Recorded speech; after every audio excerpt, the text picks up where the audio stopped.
Welcome back to The Wandering Crow, podcast where we dive deep into legends, lore, and enigmatic phenomena that have fascinated humanity for centuries. Today we're exploring the intriguing entities from folklore and modern pop culture, mimics and doppelgangers. To start off, mimics is a broadly used term, an object or creature that imitates something else. In the realm of folklore and fantasy, mimics have carved out a unique niche. Mimics are shapeshifters, creatures that can alter their appearance to deceive or infiltrate. Is that good? I have a good story that we could start with.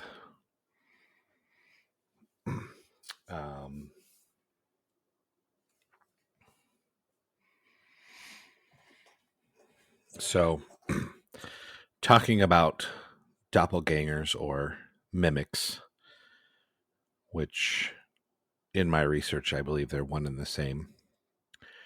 I have a story I found off of Reddit from ittybitty216. She says, around 15 years ago, when both of my kids were toddlers, I was putting them to bed one night, and my son was adamant that he wear his favorite red race car pajamas. I happily obliged, helping him change into them and tucked him into bed. Then I sat at my kitchen table with a friend who had come over to chat and catch up. The way that my apartment was set up, you could see my kids' bedroom doorway from the kitchen table. My friend and I were talking for a while before we were suddenly interrupted by the sound of my son screaming. We both turned and looked at the bedroom doorway and saw my son standing there, crying, shrieking, and wearing his green pajamas with airplanes on them. Everything inside of me was screaming that this was wrong. The hair on the back of my neck stood on end, and the cold shivers shot down my spine. My friend and I wordedly stared at each other for a second. We both knew that my son couldn't change his pajamas by himself yet. We looked back at the doorway, and my son was gone. We ran to the bedroom and found him tucked in bed, still sleeping peacefully in his red race car pajamas. My friend asked me if I saw him standing there in his green airplane pajamas, and I confirmed that I had. My friend freaked out and left. I slept on my kids' bedroom floor that night to make sure nothing happened to them. My friend and I still talk about it to this day. It's one of the craziest things that ever happened to me. My son, of course, doesn't remember any of it, but he loves hearing the story of how his doppelganger scared the crap out of us. There is a medicine story that tells of Crow's fascination with her own shadow. She kept looking at it, pecking at it until her shadow woke up and became alive. Then Crow's shadow ate her. Crow is dead Crow now.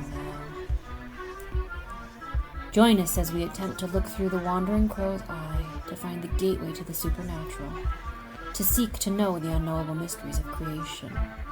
Welcome to the Wandering Crow podcast.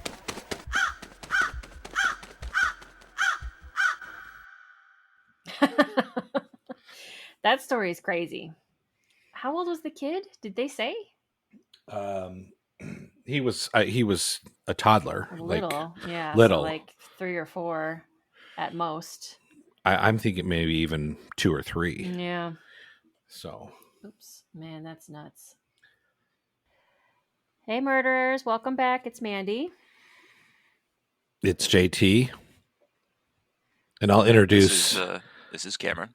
Not a mimic. Yes. For those of you not who a mimic. are No only on the there. audio, we have the ability to change our names on Riverside because it shows our faces. So there's a dual video and audio component that those of you on a podcast can't see. So we get to pick our names every time. And Cameron has very helpfully informed us through his name that he is not a mimic. So it's pretty funny. Just in case you're wondering, I am a human. I mean, but if you were a mimic, that's what you would say. I am a normal human child. Invader Zim. Oh, God, that's so funny. That is hilarious. So it sounds like we did some of the same, like we came across some of the same articles and stories for our research. Before we get into that, though, some housekeeping. Oh. Remember to make sure to subscribe. We have our Facebook page. What is our Facebook page? It's Wandering Crow Crow Podcast Podcast. on Facebook. Oops. Shit. I have to, hold on. Keep doing that. I'll be right back. We are working on the website. Any updates on the website yet? No. You've been moving, it sounds like. Yeah. I've had time though. I need to. It's not a good excuse. I need to really crack down and get that done. Hey, I I'm understand honestly how. thinking about just going to Fiverr. Oh, okay. But one way or the other, that'll get done. And that'll just be wanderingcrowpodcast.com. Wanderingcrowpodcast.com. Good to know. We will have some merch. Some merch. That would be great. I did design some t-shirts in Canva and put it up in Mandy's Canva there to potentially put on just Printify and go. That was weird. Yeah. I got kicked out. Yeah, but it's still recording. Okay, good. Okay, so did you get all the business out of the way? Sort of. What's left? We're gonna need more merch. Okay, that's good. Cameron said he's going to have a website up by October. Okay, very cool. Good job, Cam. All right. Do we need you guys know the email and stuff? Did we give that out? We did not give that out. All right.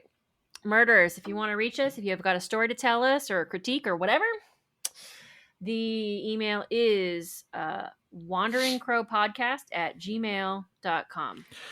And if we get enough stories sent to the email, we'll do a whole episode with your stories. Yeah, that's the goal. Many episodes with your stories. Okay. Very good. Now, mimics. I kind of want to know, what were your guys' initial ideas, thoughts about mimics and doppelgangers before we started doing the research? Pre-research, what did you think? So for me, doppelganger was just like somebody that looked like you. Not necessarily a different entity, but an actual other person that just looked like you. And so my experience was on the show How I Met Your Mother. They have a couple episodes where they find each character's doppelganger or person that looks exactly like them. So that's the only thing that I've done. And then I had seen on TikTok some mimic videos. There's a British couple that, or daughter and mother and father, that has some pretty compelling video about a mimic that's in their house. And you can hear it in one of the videos. You can hear the mimic actually change voices from her mother to her father. Oh. And it really creepy. And then she actually goes and investigates, and there's nothing there. Yeah, that's no bueno. I mean, I thought the same. Before I started the research, I really just thought doppelganger. Like, what's scary about that? I always knew doppelganger as the term that if you see your doppelganger, you're about to die. I learned that during the research. That's just, I didn't even realize that people thought that that's what doppelganger was. Like, it's used that way in modern times, but it always came from that. So, like, you say that you see your doppelganger in a crowd, well, that just means you saw somebody that looks just like you. But if you say that you saw a doppelganger, that's supposed to be, like, a paranormal, like, oh, shit, I think I'm going to die. Well, it's supposed to be akin to seeing a ghost. According to folklore.com I'm taking most of, he did some great research on it, and it's a good read. The term doppelganger is really very kind of new, only within the last 200 years, and it's German. It means double and walker or goer. So it's like a double walker. So to me, that just kind of made me think, okay, so that's kind of in the realm of, skinwalker. Like, okay, we got Yeah. Which it's a actually, double did any of walker. you do your research on the Say that again? skinwalkers? Did any of What'd you you say? do your research on skinwalkers? Oh, you mean for this episode? Yeah. It came up. Actually, quite a few topics that we, Cameron, have discussed in previous episodes did come up for this in my research. Because that happens a lot too, where they will mimic your voice. Sometimes they will, quote unquote, wear your skin and try to trick your friends. Yeah. Like they don't necessarily have to kill you to look like you. They can just, you go missing and then it shows up. And then you reappear later and like, what the hell happened? Which, that campfire story where the kid goes off to go take a leak and then gets lost in the woods because he heard something and started going after it, that was attributed to a skinwalker. What story was that? I told JT. It wasn't like a full fleshed out. It's just something that I had heard on one of my bedtime stories that I listen to when I go to sleep. Yes. I fall asleep to Reddit stories. Okay. It's a good story. Yeah. Here's a good one, though. All right, so this is by Silent Watcher 92 in Asheville, North Carolina. She says, I've always been a night owl, working late hours at the local library. One evening after closing, I decided to take a quick look around before heading home. As I passed an antique mirror in the hallway, I caught a glimpse of someone standing behind me. Turning around, there was nobody there, so I shrugged it off like it was my imagination. I continued to tidy up. The next night, the same thing happened. This time, my reflection smiled at me with a sinister grin that I didn't make. So, starting to feel uneasy, obviously, sensing someone was watching me through the mirror, determined to uncover the truth, I set up a camera facing the mirror. Reviewing the footage the next day, I saw my reflection morph into a different person, someone older, with a malevolent expression. The figure reached out towards me through the glass, but when I checked the camera feed live, everything appeared normal. I quit my job shortly after, unable to shake the feeling of that my doppelganger was trying to communicate or perhaps even take over. And that's the end of that story. They left. That's crazy. They noped out. So with that, I came across a term on this Luke lore. So he was saying that the kind of the weird feelings that we get, that the mimics can stir, this, the feeling on the back of your neck, things like that. He talks about a term called uncanny valley. Mm-hmm. It's a phenomenon where if someone almost looks like a person, but not quite, it becomes unnerving. Did I say that right? It's a phenomenon where someone looks almost like a person, but not quite. It can become unnerving. I kind of looked up the AI definition. When you Google search now, the AI is the first thing that comes up. This is a new thing for me. A psychological phenomenon that describes the feeling of unease or revulsion people experience when something is almost human but not quite. Uncanny valley. I've never heard that term before. Thought that was an interesting term. The other term that that they talk about is reverse tunification. People have taken Pixar characters and done reverse tunification with AI and made them look like, made them look human, but they don't quite look exactly right. And so you get kind of this uncanny valley. It's why, if you remember the movie Polar Express, the characters in that movie don't quite look right. And so there was a lot of people that criticized that movie because the characters looked creepy. you would look at their eyes and it didn't look like they had any emotion behind, because they were computer generated. Coraline. characters. Coraline comes to my mind. Yeah. Well, I have a thought about all of that. Like, why is the uncanny valley such a problem for human beings? Like, why does that bother us? I think, and Luke in Luke lore kind of alludes to this. I think that it harkens back to some evolutionary knowing of threat.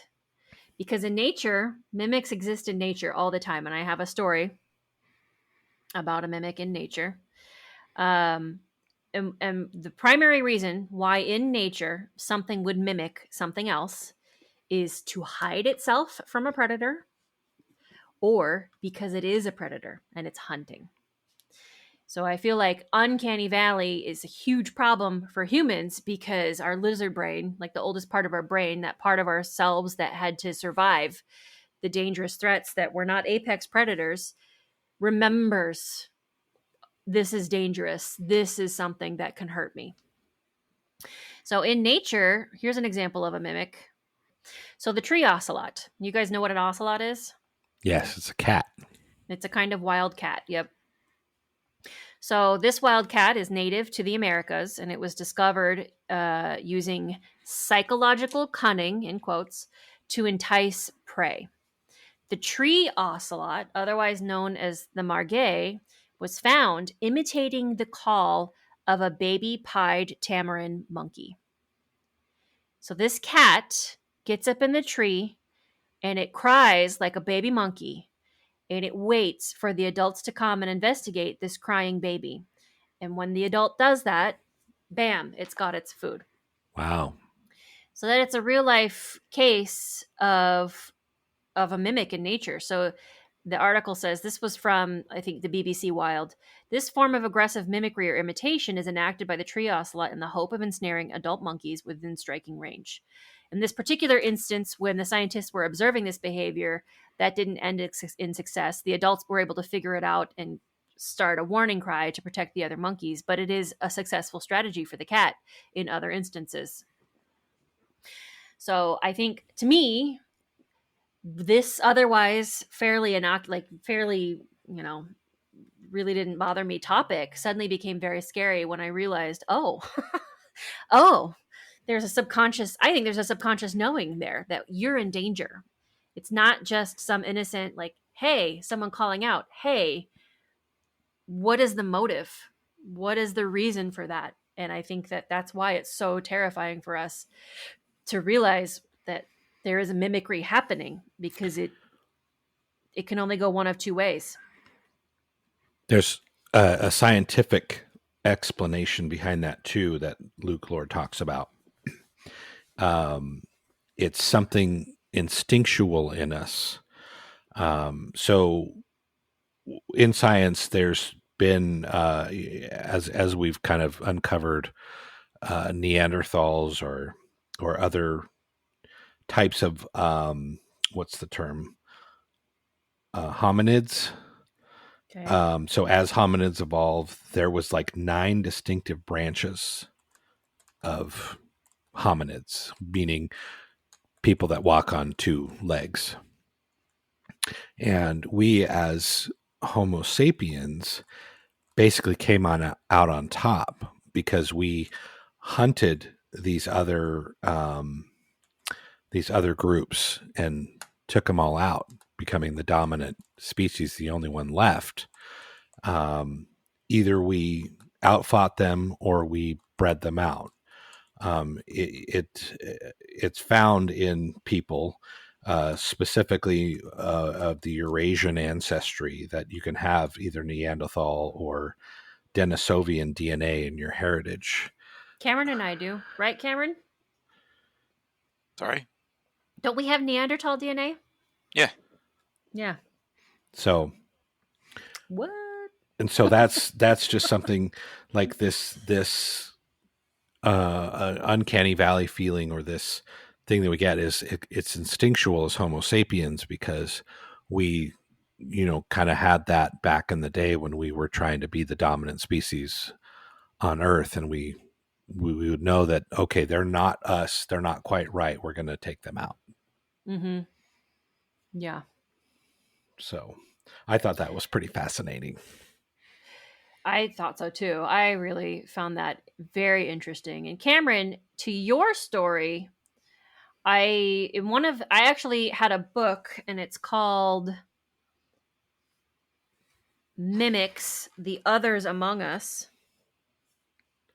And they actually talk about different kinds of spiritual mimics. And I think that was what's interesting about your story, Cameron, with the person in the mirror reaching for them and it turned into this whole other person, this older person, kind of reminded me of one of the categories that was talked about in this mimic book. So in this chapter, written by a guy named Paul Eno, and I would like to read more written by him because he really seems to know what he's talking about. He talks about how, like, even stuff is like that we would consider like poltergeist behavior, like minor poltergeist phenomena. Sometimes those can be mimics. The things that we call demons, different kinds of spirits. These are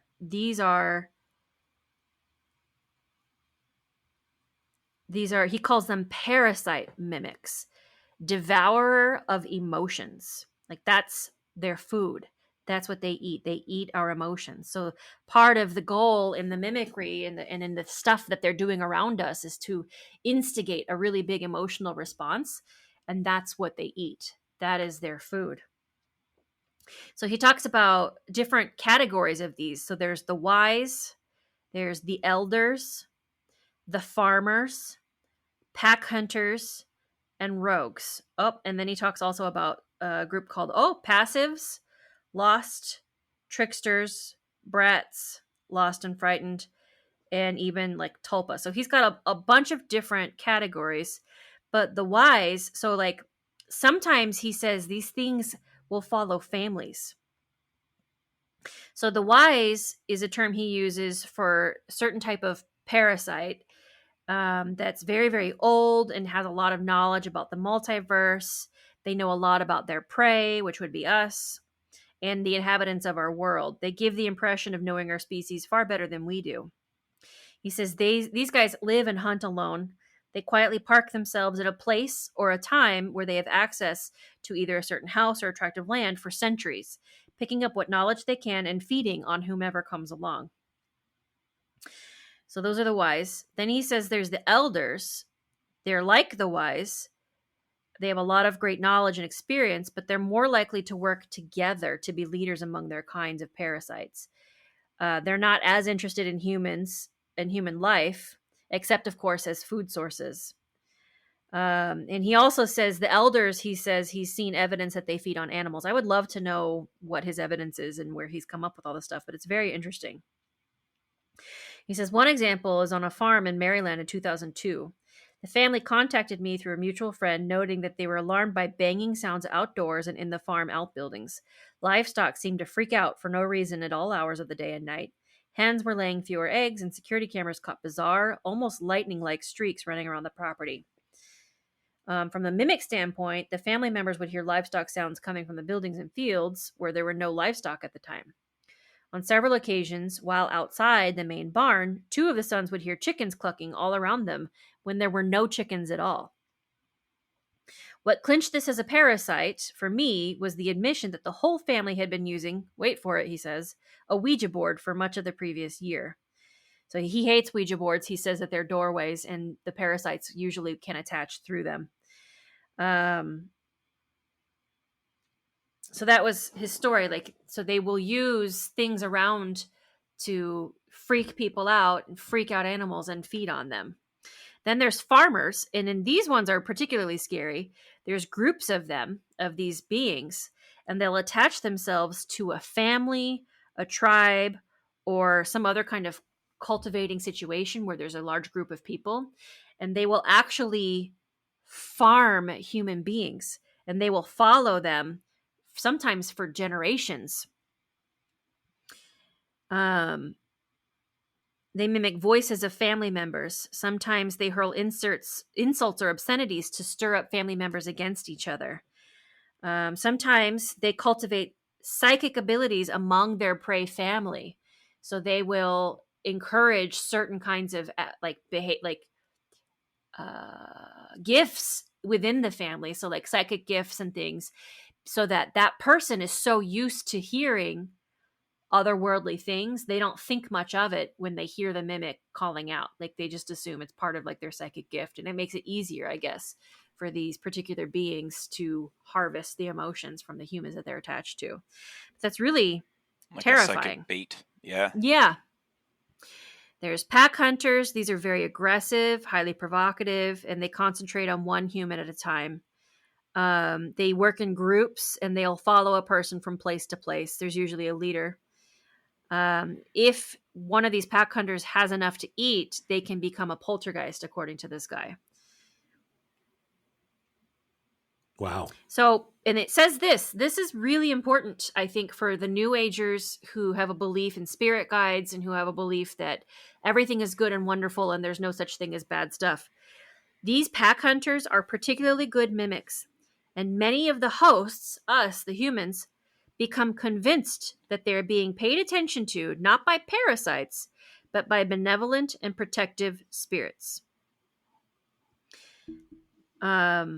And he references another story from earlier in the article about a lady named Lucy with her spirit guide, and he thinks that she actually was dealing with pack hunters, but she thought she was dealing with good, benevolent spirits who had her best interests in mind. This is a really big deal. And what's interesting to me about that is there are correlations with that. There are other older ancient shamanic lineages which warn against this. They warn against this. You may think that the creature that you're dealing with, the spirit that you're dealing with, is good and has your best intentions, but you can't really know that always unless you've been trained in how to recognize and really negotiate with these spirits. So these older lineages think that we in the West are fucking crazy because we'll let any spirit at all chill out with us and talk to us and interact with us without truly knowing or vetting that spirit and trying to make sure that it is who we think it is, which is crazy to me.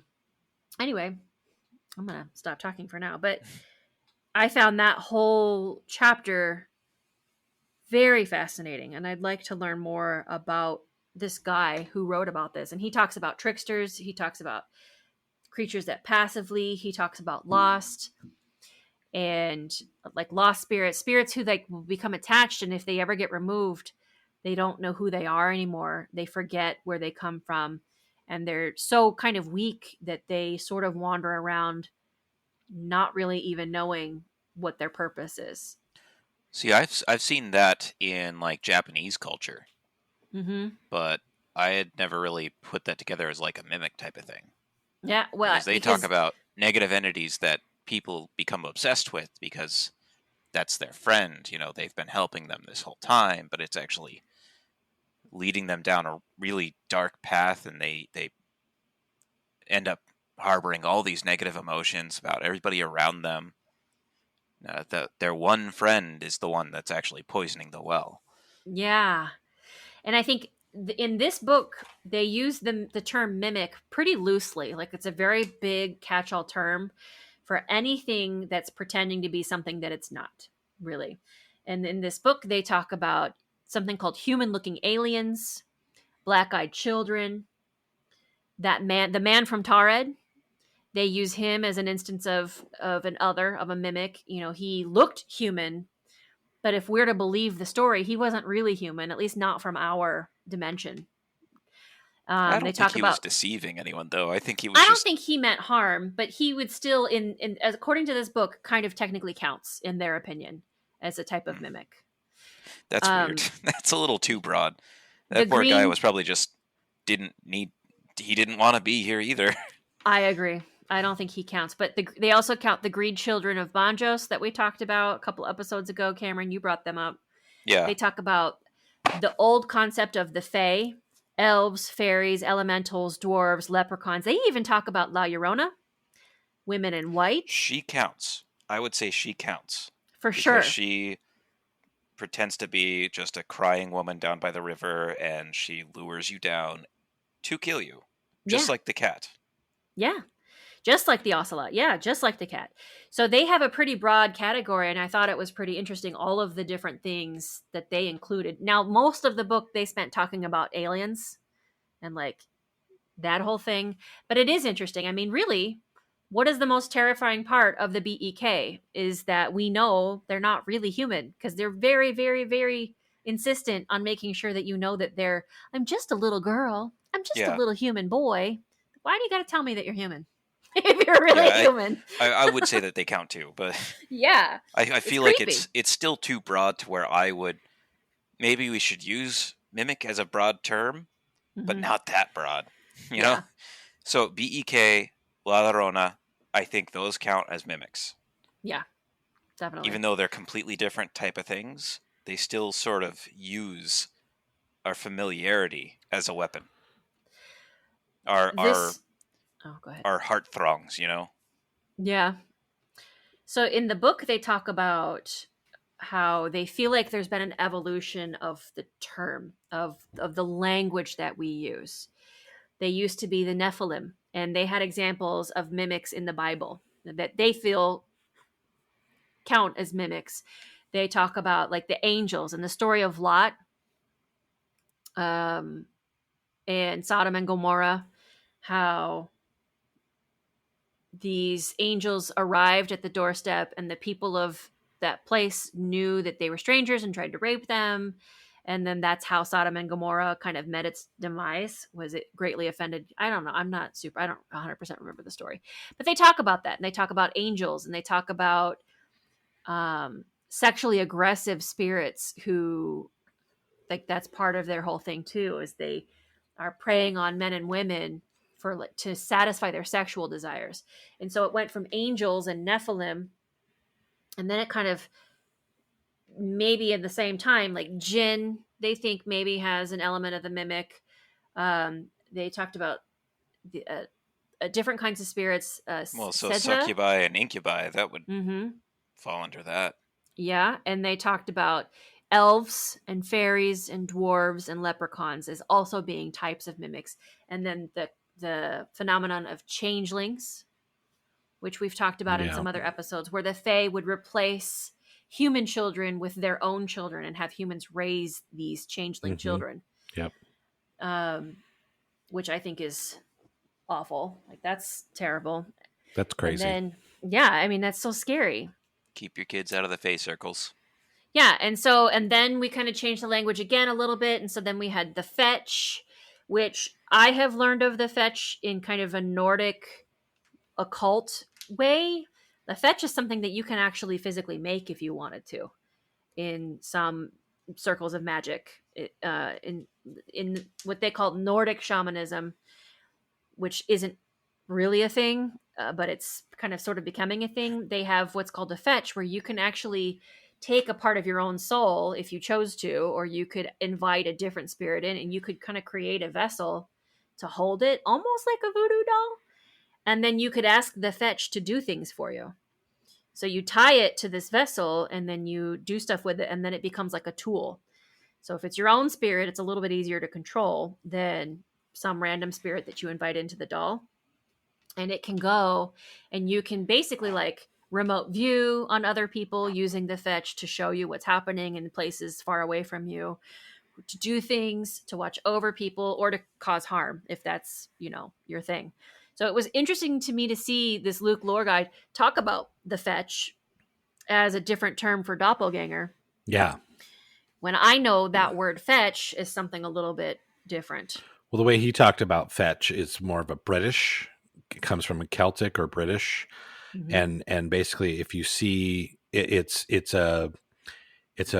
basically a corpse of yourself in your bed, and if you see it, that means you're dying that night. You're not waking up. Mm-hmm.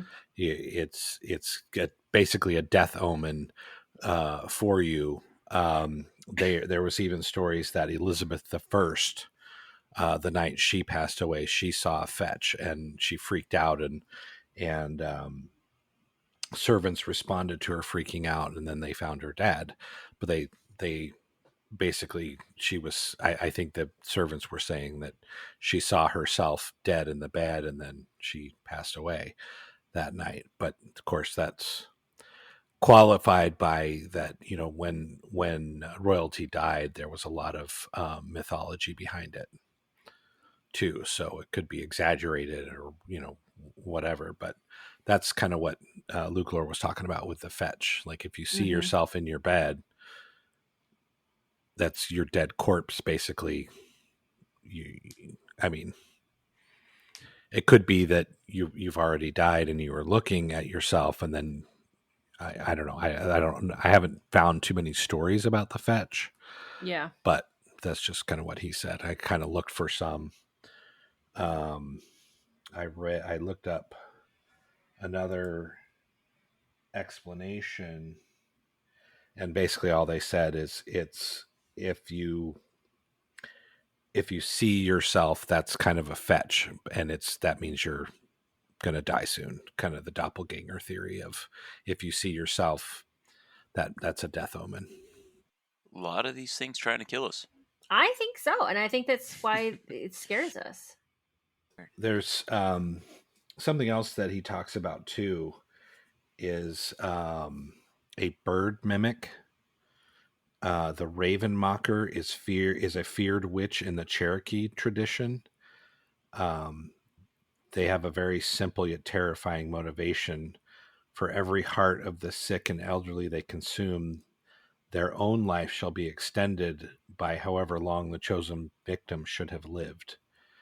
They're able to shapeshift. They can appear as an elderly person, as a raven, to move rapidly. And in some stories, they can change into a Bigfoot or Sasquatch type ape man when cornered and ready to fight, or they can become invisible to feed unnoticed. Go ahead. Sorry, I'll let you finish. I'm glad you brought that up. That's the Raven Mocker, the Cherokee story. And you know what that reminds me of? What? Glimmerman, man. Oh, Glimmerman. Yeah. What's that? Glimmerman is basically like the predator, so it's something that's wandering around in the woods that's invisible, but you can kind of see the shimmering form around it of like the force field or whatever that's making it invisible. Well, mimics too can kind of, I think he was talking that mimics too can kind of have that shimmer, even though you're actually you think you're looking at a person, but they're kind of shimmery as well. Right. Yes. So that's what makes your brain trigger your response, your goosebumps, the hair standing up, that feeling, that sound. Can you hear that? Oh my God. Oh, I'm so sorry. Hopefully I can edit that out. I didn't hear it. It kind of was. It kind of went with what we were talking about. Like, what is that creepy sound? It is creepy. It's so interesting to me that it keeps coming back around again. And if we apply the concept of mimic to, and yes, skinwalker, Cameron, I'd love to hear the research that you did on mimics and skinwalkers. But like, if we go back to Skinwalker Ranch, what if we're dealing with like a collection of mimics, like a collection of hunters, like this guy's category, like his different categories, pack hunter mimics that are pretending to be different things, and they're preying on humans and animals alike. That would make sense with the wolf story. When they first met up with it, and it was peaceful, but it tried to eat the calf. Mm-hmm. They denied it that sacrifice, and ever since they've been played with. Or maybe it was a way of amping up the emotions really quickly and getting that family freaked out so they could feed. Yeah. I'd still be curious to understand why the family that lived there for a very long time and never said anything still had those big chains where they chained up something big. They said it was a 3-legged dog, but the Myers family. It would be very interesting to find some sort of journal or something that had stories of what they were dealing with. Because they definitely moved out of there and weren't there for 10 years before they sold it, but just never said anything. It's interesting that things like that people don't talk about, things like that. And it's like the video of this gentleman, Mad Vlad, that has the skinwalker that he's been researching over the last 3 years. Nobody in his neighborhood talks about these sounds. And he records sounds, and I was listening to these sounds again, and they almost sounded like Bigfoot's. Oh. The sounds that they were saying, I was like, wow, but he was thinking it was skinwalker sounds. But, there's nothing actually physical that he ever records or sees, but what he records, and the most damning evidence that he has, is there's something on the other side of his gate that mimics one of his kids saying daddy.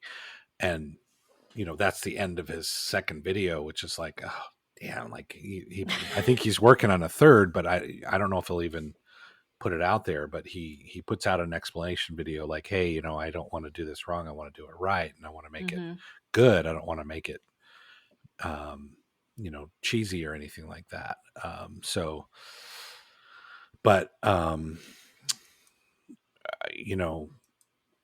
I just lost my train of thoughts where I was going with that. I was talking about Skinwalker Ranch maybe being a tribe of mimics. So, this guy, I think he lives kind of more in the Appalachians and not where a skinwalker typically would be. I think that's where I was going with that. So what he's dealing with maybe, like a mimic of sorts that's kind of tormenting him, but he's the only one that sees it. And maybe that's because of his background of some of the video games that he plays and streams on YouTube.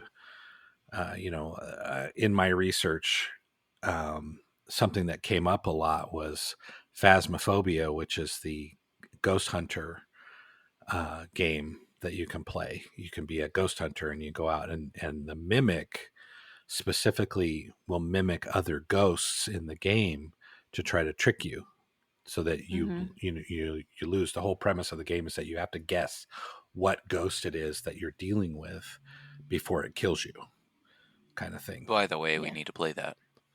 do a live stream. We do. So.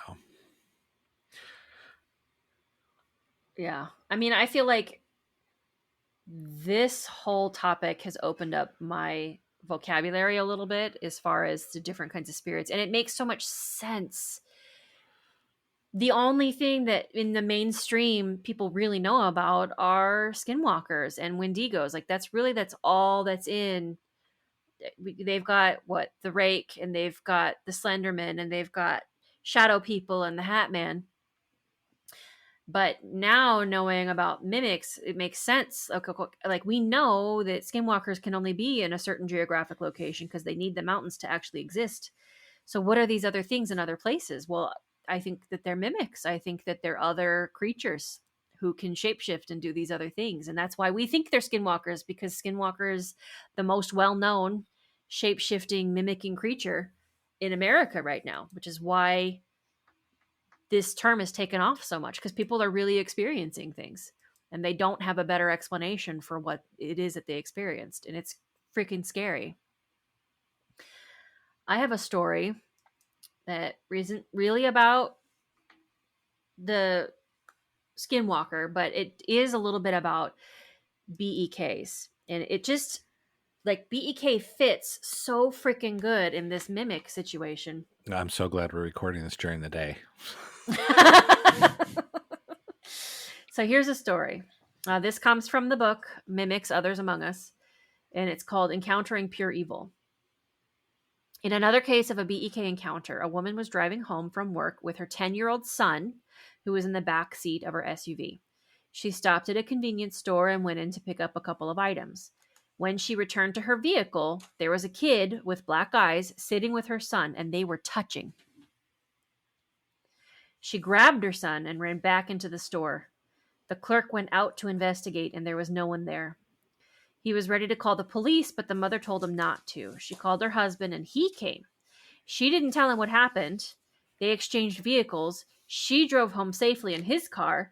but he had an accident in her car that totaled it. Oh, wow. Yeah. He reported a foul odor in the car, but remembered nothing else. The son told his mother that he didn't know the BEK, but, quote, I asked him to get in, Mommy. I thought we could go play, end quote. Oh.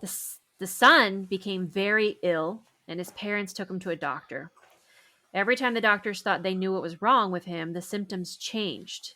That reminds me of Skinwalker Ranch, right? Yeah. Every time we think we have an idea, it changes. There's that intelligence there. Their inability to diagnose the boy made it impossible to know how to treat him. The parents finally took the child home and held a vigil over him, although they were not a religious family. The boy eventually recovered. His parents remained convinced that whatever they encountered that day was something of, quote, pure evil, end quote, and that it was only through some kind of divine intervention that they didn't lose their son. This, too, is part of a recurring pattern. Most witnesses are not especially religious or spiritual when the encounter occurs, but often later come to feel that spiritual faith or belief offers some kind of protection. Wow. So, like, there's a lot of... JT. Creepy story. That really did it for you, huh? Oh. So there's a lot of correlations there. I feel like Skinwalker Ranch, this creature, came and was trying to feed. It touched the kid. Cameron, we talked in our BEK episode. What probably happens to people who don't tell their stories? Like, what are the encounters of people who actually do let these things in? This kid let it in. He wasn't thinking. He was just a baby, and he let it in, and it touched him, and he became very sick. It taught, the fact there was that story I said where the guy opened the door, and before he could figure out what was going on, the kid touched his arm, and the guy got creeped out because that's when he noticed the eyes, and he says, I need to ask you to leave. And the kid, okay, the job's done.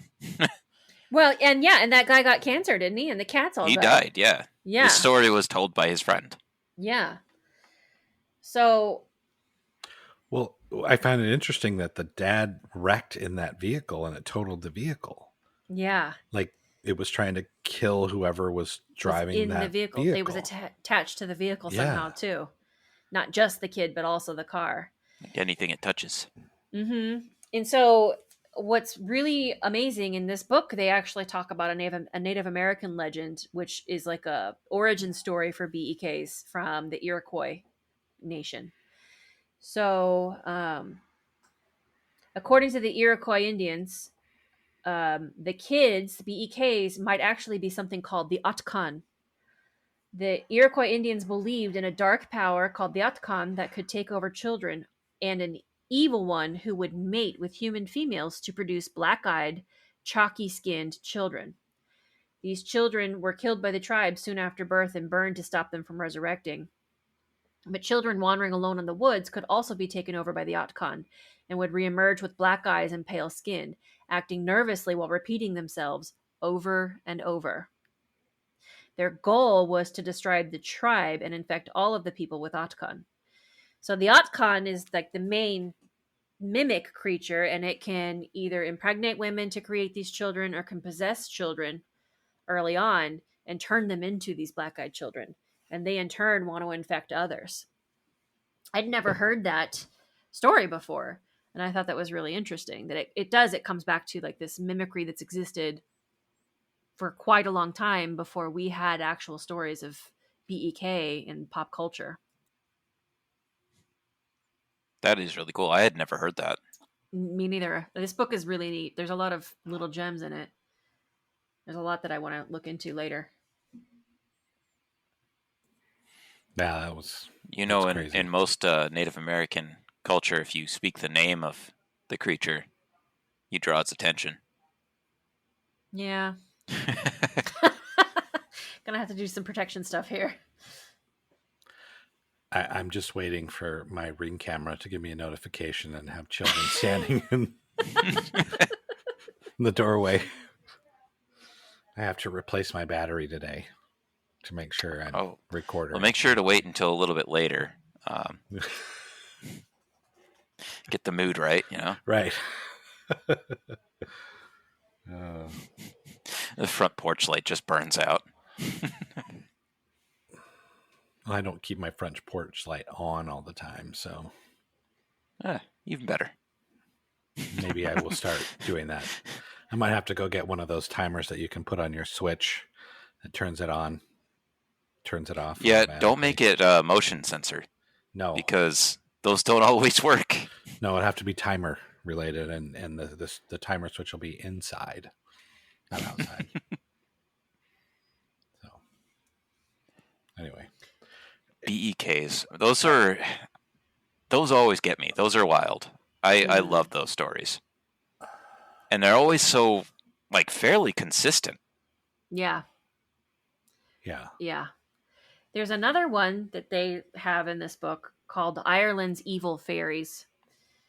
Another interesting, and this is again about BEKs, the mimics. Another interesting theory is that these entities may be fairies. This story comes out of Ireland. A woman in Ireland had some odd encounters with black-eyed entities and consulted her grandmother about it. As quoted by Kirby, "I phoned my gran," the woman writes. Gran at this point is well into her 90s and doesn't understand the, quote, interwebs, as she calls them. I asked her a bit more about the limitations of fairies. She had some input that I shall share with you here. I'll do my best to use her words here.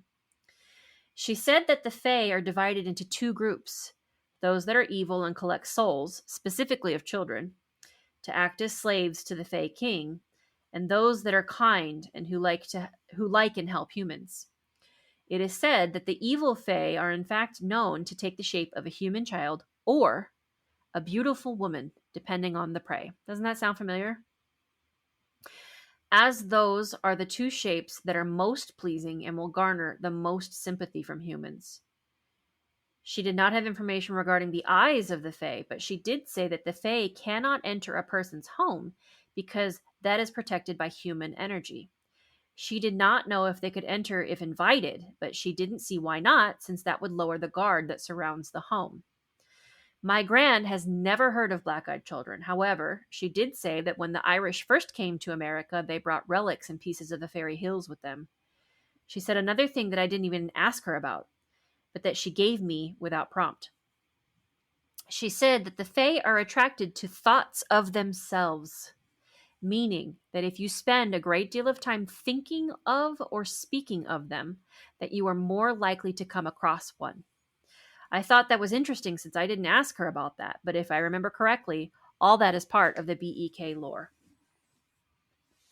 So there it is, another kind of connection between like Fae and BEKs, or these other creatures and BEKs and mimics. And it ties again to Women in White, to La Llorona, to our Siren episode. You know, they will mimic beautiful women to get their prey, to get what it is that they're after. Wow. So we should keep talking about this stuff.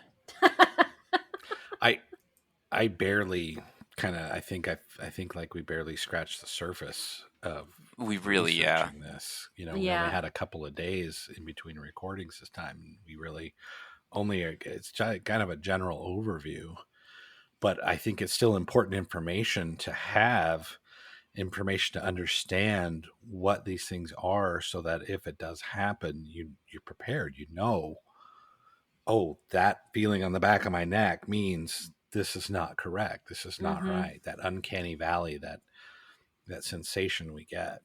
You got to follow your instincts for sure. Exactly.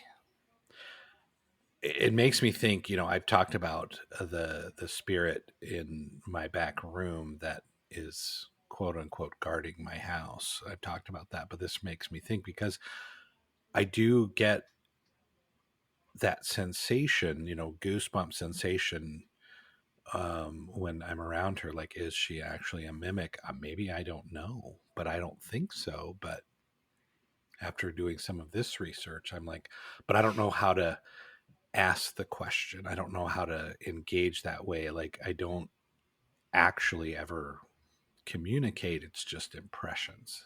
Mm-hmm. So, well, you remember last episode I asked you, like, are you sure? Yeah. You thought maybe it was a trickster spirit or something. Are you really sure? I'm pretty sure, but my thing is like, if it is, I don't want to piss it off and have it turn on me. You know what I'm saying? Mm-hmm. The Mongolian shaman that I'm in that class with, that was like the first thing that she went over with us when we were talking about our guides and our spirits and stuff. She actually got really angry about it. Like, she was very passionate, not angry, but passionate, very, very firm about this. How do you know that this spirit means you well? How do you know? Did you ask? Did you ask it? Why is it with you? Why is it guarding you? Have you asked it why? So her advice was a very direct conversation, asking really hard, direct questions. Why are you here? What is your purpose? Do you intend me, like, are you here for my best good? Like, what are you getting out of this relationship? And if they can't answer, or their answers make you feel weird, then you have your answer. Like, that's not the creature that you think it is. See, and I feel like I've done that, and I feel like I've gotten that answer. Like, I feel like it was a potential family member, Mm-hmm. and that's why she's here. So, you know, I feel like I have had that kind of conversation, if you will, with her. Yeah. So I have spoken to her out loud and gotten these impressions from her. And it's not like she's here to do anything harmful. And I haven't felt anything evil about her.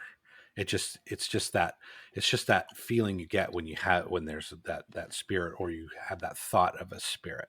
Mm-hmm. You know, in you, that the creepy, like when you hear these stories, that creepy feeling you get hearing about that. But it's, to me, the creepy feeling isn't negative. Yeah, I don't get negativity from it. I just get an overall, okay, you're here, that's great, I can move on about my day, and you're not going to do anything that's negative towards me or my family. That's good. And I've And so far it has been the case, right? Yes, so far has been the case. And my daughter was very concerned about the spirit because she felt it. And since I've had a conversation with her about who she is, she's been very calm and doesn't talk about the feeling or anything. So, but maybe I need to have a follow-up conversation and just double check. Maybe. The shaman says that they have people who come on pilgrimages to see them and see their shamans in Mongolia. And that there are people who call themselves practitioners, shamanic practitioners, who will come and will take part in these ceremonies and will ask for these healings, who are very certain about their spirits, who have been in relationships with them for decades sometimes. And as soon as those shamans do the ceremony to cleanse them and purify them and remove any negative entities, all of a sudden that relationship is gone. And that spirit won't answer, and they can't reach that spirit anymore. And they're left with the reality of, oh my God, that spirit is not who I thought they were. All of this time, all of these many years, I trusted this spirit with my life, and it's not who I thought it was. And that's mimicry. That's the heart of mimicry, is making you believe that it's something that it's not. Sounds like I need to ask some hard questions. Yeah, murderers, this has been your public service announcement. Even if that spirit feels like a good one, doesn't necessarily mean that it is. You better check. Yep. You better make sure. Yep. Don't got to be rude. No. You don't have to be rude or aggressive or confrontational. You just have to be firm and direct. Like, okay, then you can't be here, the kind of thing. Do we have any... a fluffy buddy behind you? Yes, I do. That's Chili. Chili the dog. Chili. Say hi, Chili. Hi, Chili. He's wag. Cute little ears. He's a funny dog. He's been quiet. Hi, Chili. He can't hear you, but he's been quiet. He's a cute boy. Do we have any more mimic stories?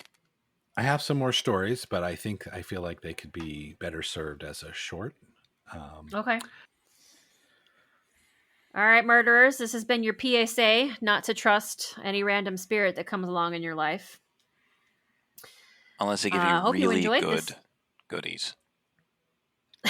There you go.